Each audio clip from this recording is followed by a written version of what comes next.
कामनी बहुत ही खूबसूरत औरत थी।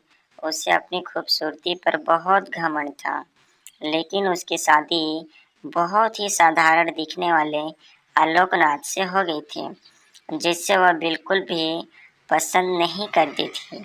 आलोकनाथ दफ्तर के मार्केटिंग विभाग में वर्कर का काम करता था। महीने के 15 दिन वो टूर पर ही रहता।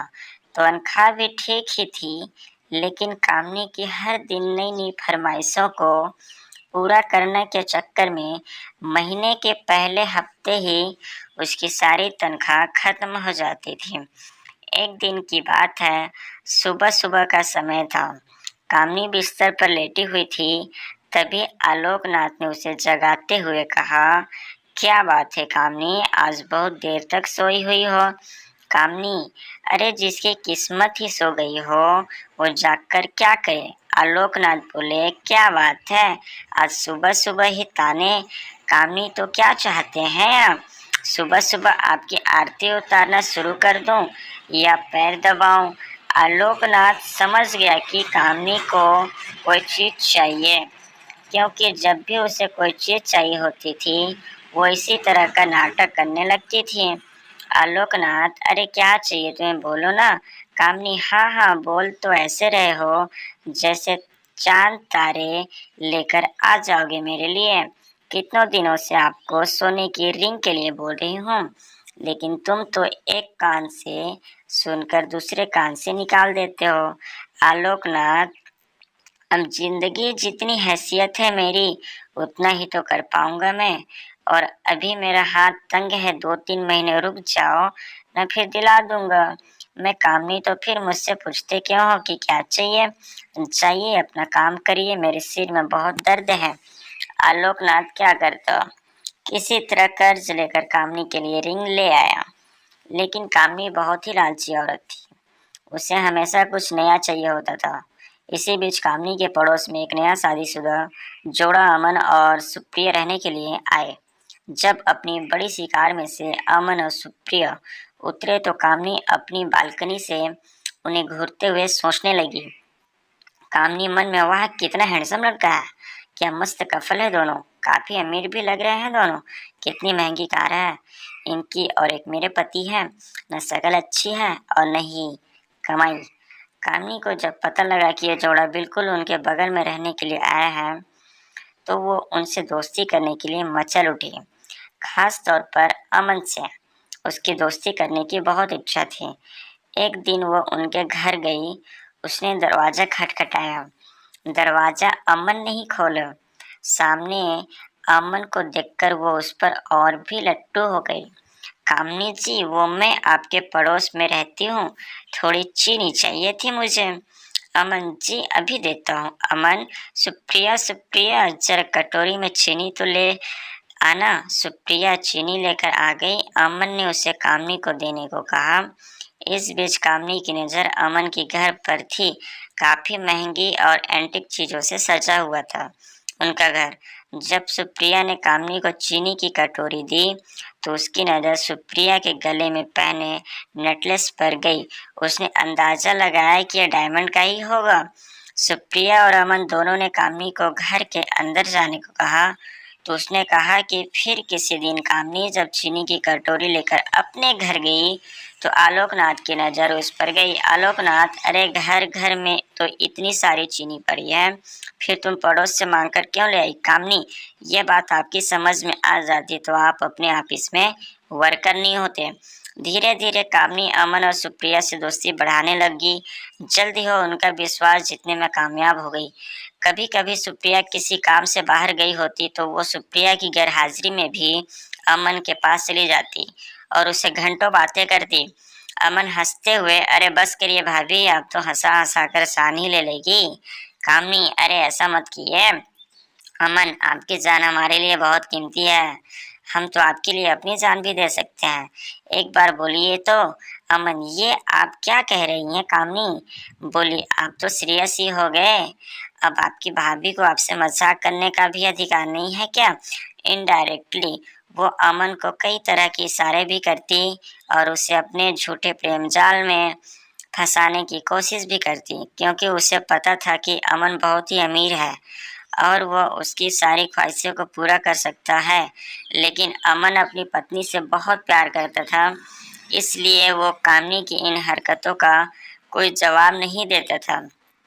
एक दिन की बात है, कामनी अमन और सुप्रिया से मिलने उनके घर आई। सुप्रिया बोली, आइए आइए भाभी, हम आप ही की ही बातें कर रहे थे। कामनी, मेरी बात? सुप्रिया, अरे ये अमन तो हमेशा आपकी बात करते रहते हैं। कामनी, अच्छा क्या कहते हैं? अमन, सुप्रिया, यही कि आप बहुत अच्छी हैं, कितनी मज़ेदार बातें करती हैं। आपके जैसी पड़ोसी मिलना तो आजकल के समय में बहुत ही मुश्किल है।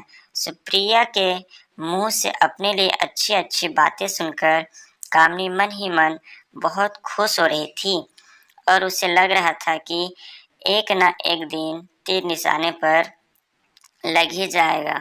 इस बीच सुप्रिया के भाई की शादी तय हो गई। उसके मायके वाले उसे बार बार बुला रहे थे, इसलिए सुप्रिया को शादी के 20 दिन पहले ही जाना पड़ा। अमन को इतनी लंबी छुट्टी नहीं मिलती, इसलिए उसने शादी के कुछ ही दिन पहले जाने का तय किया था। इधर कामनी को जब पता लगा कि सुप्रिया 20 दिनों के लिए अपने मायके जा रही है, तो उसने मन ही मन एक प्लान बनाया। कामनी मन में यह सही मौका है अमन को फंसाने का। आलोक भी बाहर है और सुप्रिया भी अपने मायके गई हुई है। सुप्रिया को मायके गए हुए अभी 2 ही दिन हुए थे। रात को 9 बजे कामनी ने अमन के घर का दरवाजा खटखटाया। अमन ने जरा देर से दरवाजा खोला। कामनी, क्या बात है? अमन बहुत देर ही दरवाजा खोला। रोटियां बना रहा था। आपको तो पता है ना, मुझे बाहर का खाना बिल्कुल पसंद नहीं है। कामनी, अरे तो मुझे कह दिया होता, मैं बना देती। लगता है आप मुझे पराया समझते हैं। अमन, अरे नहीं भाभी, ऐसी बात नहीं है, मुझे खाना बनाना अच्छा लगता है। कामनी, लेकिन मुझे ये अच्छा नहीं लगता है, मेरे रहते हुए आप किचन में खाना बनाए। कामनी भले ही अपने घर में कम ही खाना बनाती थी, लेकिन यहाँ तो उसका मकसद कुछ और ही था। किचन में गई और उसके लिए फटाफट खाना बनाने लगी। उसने ना सिर्फ खाना बनाया बल्कि अमन को खिलाया भी। अब तो कामनी सुबह शाम उसके घर घर आती और उसका खाना बनाती। अमन को कामनी का यह स्वभाव बहुत अच्छा लगा। एक दिन अमन, कामनी भाभी, मैं आपको क्या कहूँ, सच में आप मेरी बहुत मदद कर रही हैं। नहीं तो खाना बनाना और ऑफिस भी संभालना सच में बहुत मुश्किल काम है। एक दिन की बात है, कामनी सुबह सुबह अमन के घर आई। अमन को लगा कि हर दिन की तरह वो खाना बनाने आई होगी, लेकिन हर दिन वो 8 बजे के बाद आती थी, लेकिन आज तो 7 ही बज रहे थे। कामनी, अरे अमन, वो क्या है ना कि आज मेरा शावर खराब हो गया, बुरा ना मानो तो मैं आज तुम्हारे बाथरूम में नहा लूं। अमन ने हामी भर दी। इधर कामनी तो किसी और फिराक में थी। उसने अमन के बाथरूम में कैमरा छिपाया और उसमें ऑटोमेटिक क्लिक बटन ऑन कर दिया। थोड़ी देर बाद वह जोर से चिल्लाई। अमन डर गया कि आखिर क्या हो गया। वो भागा भागा बाथरूम के पास गया। उसे देखकर कामनी अचानक से उससे लिपट गई और उससे जोर से पकड़ लिया। अमन को समझ नहीं आ रहा था कि आखिर हुआ क्या। इधर कैमरा अपना काम कर रहा था। कामनी बहुत देर तक जब उसे लिपटी रही तो अमन को भी अब अच्छा लगने लगा था, लेकिन अचानक अमन को लगा कि उसे गलती हो रही है, इसलिए उसने उसे झटके से हटाया। कामनी, ओह सॉरी। अमन, वो क्या है ना कि नहाते नहाते अचानक से पता नहीं कहाँ से 2-2 छिपकली बाथरूम में निकल आई। उसे देखकर ही मैं डर गई और जोर से चिल्ला पड़ी। अमन अब भी कामनी से अपनी नजरें नहीं मिला पा रहा था। इधर कामनी अपने प्लान में कामयाब हो गई थी। अमन के साथ उसकी सारी तस्वीरें कैमरे में कैद हो गई थी, जिसमें उन दोनों में एक दूसरे को गले से लगा रखा था। अगले दिन वो सारी तस्वीरें अमन को लिफाफे में अपने घर के बाहर पड़ी मिली। उन तस्वीरों को देखकर उसका दिमाग झन्ना गया। तभी कामनी वहां गई। उसके हाथ में भी एक लिफाफा था। कामनी, अमन ये देखो, किसी ने कल हमारी तस्वीरें खींच ली है। वो मुझे ब्लैकमेल कर रहा है और कह रहा है कि अगर मैं 1 लाख रुपए उसे नहीं दूंगी तो वह तस्वीरें मेरे पति को दिखा देगा। अमन देखो, मैं एक सीधे साधे भारतीय नारी हूँ, मुझे नहीं पता कल किसने यह हरकत की है। अमन को भी कुछ समझ नहीं आ रहा था। उसने 1 लाख रुपए कामनी को दे दिए। हालांकि उसने कामनी पर रत्ती भर भी शक नहीं था, लेकिन कामनी ने एक बार फिर उससे 5 लाख रुपए मांगे तो उसका दिमाग ठनका। फिर भी उसे ज्यादा शक नहीं हुआ। उसने 5 लाख रुपए भी उसे दे दिए। लेकिन जब अमन सुप्रिया के पास जाने की तैयारी कर रहा था तो कामनी ने फिर से उससे 2 लाख रुपए मांगे। इस बार अमन को लगा कि दाल में जरूर कुछ काला है। हालांकि गलती से उससे भी तो हुई थी। अमन ने बहुत सोचा और उसने सुप्रिया से माफी मांगते उसे सारी बातें बता दी। सुप्रिया उसी समय अपने मायके से अमन के पास लौट आई। उस दिन कामनी जब शाम को 2 लाख रुपए लेने आई तो उसने सुप्रिया को देखा। सुप्रिया को देखकर उसका चेहरा उतर गया। कामनी, अरे तुम कब आई? सुप्रिया, सुप्रिया जी अभी आई हूँ भाभी। उसके बाद सुप्रिया ने अमन और कामनी की सारी तस्वीरें उसे दिखाई और कहा, सुप्रिया भाभी, आपने मुझे बताया क्यों नहीं? कोई आपको इन तस्वीरों के लिए ब्लैकमेल कर रहा है। मैं अभी इन तस्वीरों को लेकर पुलिस स्टेशन जा रही हूँ। पुलिस का नाम सुनते ही कामनी के होश उड़ गए। उसने अपनी पोल खुलने का डर सताने लगा। उसने पुलिस स्टेशन ना जाने की बात उनसे कही, लेकिन सुप्रिया अड़ी रही। आखिरकार कामनी टूट गई और रोते रोते उसने अपना गुनाह कबूल कर लिया। सुप्रिया, मुझे शर्म आती है आप जैसी औरतों पर जो अपने मतलब के लिए दूसरों मर्दों को फंसाती है। अरे आलोक भैया में क्या कमी है? वो बेचारे तो आपको हर खुशी देने की कोशिश करते हैं, लेकिन पता नहीं आपको ऐसा क्या चाहिए जो आपका लालच खत्म ही नहीं होता। कामनी को अपनी गलती का एहसास हो गया था। उसने उन दोनों से माफी मांग ली, लेकिन अमन और सुप्रिया ने कुछ दिनों बाद अपना पेट खाली कर दिया और वो कहीं और रहने चले गए।